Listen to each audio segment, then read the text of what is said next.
आप सभी को मेरा प्रणाम। कथा कहानी चैनल में आपका हार्दिक स्वागत है। आज हम फादर्स डे पर एक छोटी सी कहानी सुनेंगे। पापा का अनमोल तोहफा। आज फादर्स डे है। सुबह से ही घर में चहल पहल मची हुई थी। 7 साल की रिया अपने छोटे भाई वीर और मम्मी के साथ मिलकर पापा के लिए एक खास सरप्राइज तैयार कर रही थी। रिया ने रंगीन कागजों से एक सुंदर ग्रीटिंग कार्ड बनाया, जिस पर उसने अपनी प्यारी सी लिखावट में दुनिया के सबसे अच्छे पापा लिखा था। वीर ने अपनी छोटी छोटी उंगलियों से एक टेढ़ा मेढ़ा चित्र बनाया, जिसे देखकर पापा के चेहरे पर मुस्कान आ जाएगी, यह उसे पूरा यकीन था। मम्मी ने पापा के पसंदीदा गुलाब जामुन बनाए थे, जिनकी खुशबू पूरे घर में फैली हुई थी। रिया के पापा राकेश जी सुबह जल्दी उठकर अपने काम पर चले गए थे। वह एक साधारण से दफ्तर में क्लर्क का काम करते थे। वह हमेशा शांत स्वभाव के और मेहनती इंसान थे। बच्चों की हर छोटी बड़ी खुशी का उन्हें ख्याल रहता था। कभी कभी देर रात तक काम करके भी वह रिया और वीर के लिए उनकी पसंदीदा चीजें लाते थे। जब राकेश जी शाम को घर लौटे तो दरवाजे पर ही रिया और वीर ने उन्हें घेर लिया।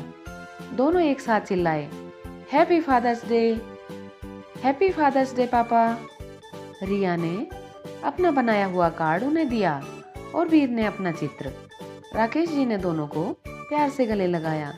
उनके चेहरे पर थकान के बावजूद एक अद्भुत खुशी झलक रही थी। वह क्या है मेरे प्यारे बच्चों? राकेश जी ने हंसते हुए पूछा। यह आपके लिए है पापा, फादर्स डे का गिफ्ट, रिया ने उत्साह से कहा। राकेश जी ने कार्ड खोला और रिया की प्यारी सी लिखावट पढ़ी।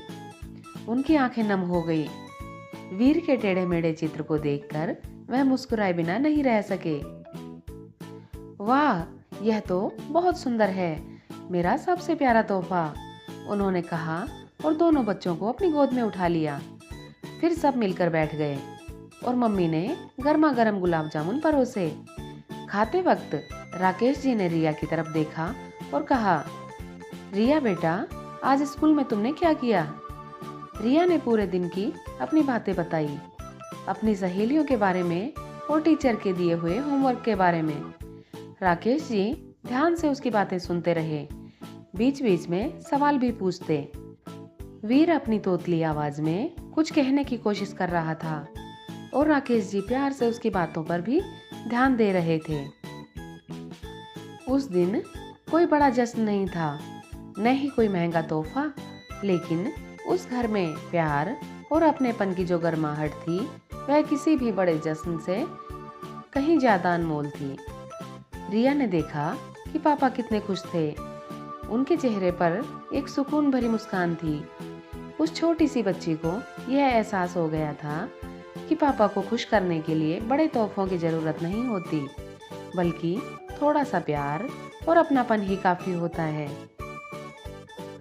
रात को सोते समय रिया ने धीरे से अपने पापा का हाथ पकड़ा और कहा, पापा, आप दुनिया के सबसे अच्छे पापा हो। राकेश जी ने उसकी तरफ प्यार से देखा और उसके माथे पर चूमा। और तुम मेरी सबसे प्यारी बेटी हो, पापा ने ऐसा कहा। उस रात रिया को बहुत अच्छी नींद आई। उसने सपने में देखा कि वह और वीर अपने पापा के साथ एक बड़े से मैदान में खेल रहे हैं और पापा जोर जोर से हंस रहे हैं। फादर्स डे पर मिला यह प्यार और अपनापन ही राकेश जी के लिए सबसे अनमोल तोहफा था, जिसे वह अपने दिल में संजो कर रखेंगे। और रिया ने भी यह सीख लिया था कि सच्चे प्यार का कोई मोल नहीं होता और वही सबसे बड़ा अनमोल तोहफा होता है। Happy fathers day. हमारी कथा कहानियाँ सुनने के लिए आपका हृदय से धन्यवाद।